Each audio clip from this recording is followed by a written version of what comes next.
Bismillahirrahmanirrahim. Assalamualaikum warahmatullahi wabarakatuh. Alhamdulillahirabbil alamin.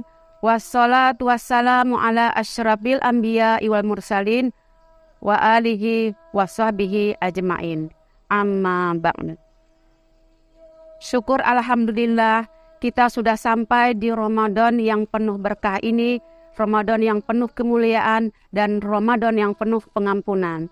Ramadan ini terasa berbeda dibandingkan 2 tahun yang silam, di mana masa pandemi kita tidak merasakan bagaimana nikmatnya bulan Ramadan, bagaimana syahdunya bulan Ramadan.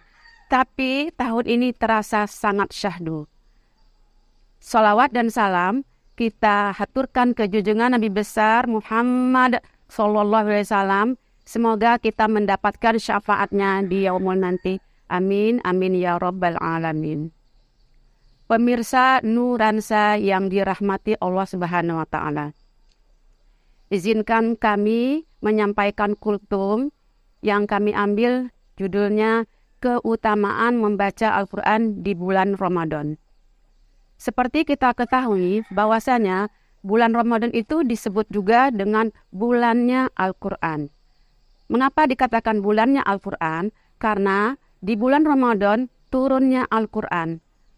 Sebagaimana dijelaskan di dalam surat Al-Baqarah yang berbunyi, A'udzubillahi minasyaitonirrajim. Bismillahirrahmanirrahim. Syahrul Ramadan alladzi unzila fil Qur'an hudan linnasi wa bayyinatin minal huda wal furqan. Shadaqallahul azim. Al-ayat. Yang artinya di bulan Ramadan Al-Quran diturunkan sebagai petunjuk bagi manusia dan sebagai petunjuk pembeda antara yang hak dan yang batil. Nah, pemirsa, seperti kita ketahui bahwasanya di bulan Ramadan di mana melakukan kebaikan itu dibalas dengan 70 kali lipat pahala ganjarannya dan diberikan kemuliaan dan diberikan derajat yang tinggi.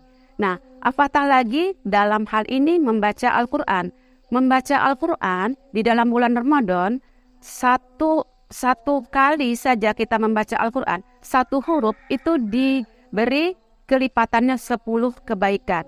Apakah lagi ini dilakukan di bulan Ramadan. Nah, jadi ada gerakan bagaimana kita membudayakan membaca Al-Quran itu selama 1 bulan Ramadan penuh. Sebagaimana dikatakan oleh Rasulullah SAW, Nabi menyuruh untuk membaca Al-Quran itu 1 bulan penuh, hatam. Jadi membaca Al-Quran bukan saja kita membaca secara murafal, membaca tartil, tetapi ada kesinambungan dari yang kita baca tadi. Mungkin dari kita membacanya selesai subuh, kemudian kita nanti ba'da subuh, kemudian nanti kita memulai lagi nanti ba'da maghrib. Nah, itu ada rumus untuk kita membaca Al-Quran. Kalau kita membacanya secara rutin, 5 kali waktu dalam sehari semalam, 6 lembar saja kita membacanya sebelum sesudah sholat 5 waktu, itu kita akan hatam selama 10 hari. Mengapa dikatakan 10 hari? Karena di Al-Quran itu kan ada yang 10 halaman, kemudian ada yang 8 halaman per juznya. Jadi 30 kemudian dikalikan 10 hari. Dikalikan lagi 5 waktu sebelum dan sesudah. Nah, itu rumusnya untuk kita khatam Al-Quran. Nah, bagaimana tidak kita mesti merancang, bagaimana kita bisa merancang 10 hari, 7 hari, 5 hari. Karena manusia itu tidak tahu kita, hati manusia itu yang membolak-balikkannya adalah Allah. Jadi Allah yang punya hati manusia itu.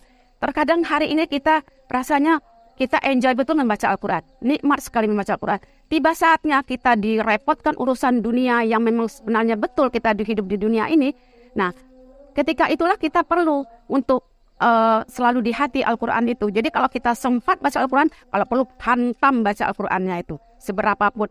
Nanti ada waktunya ketika kita disibukkan dengan urusan yang lain. Jadi selagi kita bisa baca Al-Quran itu berapapun jumlahnya, kejar. Jadi jangan kita membatasi membaca Al-Quran 1 halaman, 1 lembar, 2 halaman, 2 lembar. Itu kapan selesainya baca Al-Qurannya? Tidak akan hatam-hatamnya. Jadi membaca Al-Quran di bulan Ramadan kita punya target, bisa hatam di bulan Ramadan itu pahalanya sangat tinggi, diberikan derajat yang tinggi, dan kita diangkat oleh Allah Subhanahu wa Ta'ala karena pahalanya yang sungguh melimpah.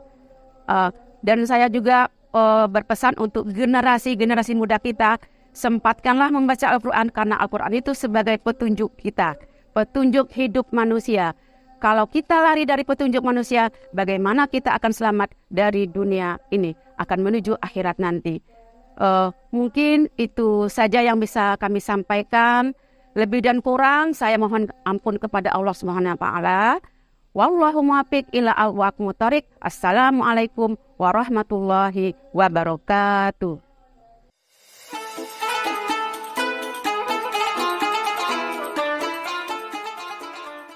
Acara ini didukung oleh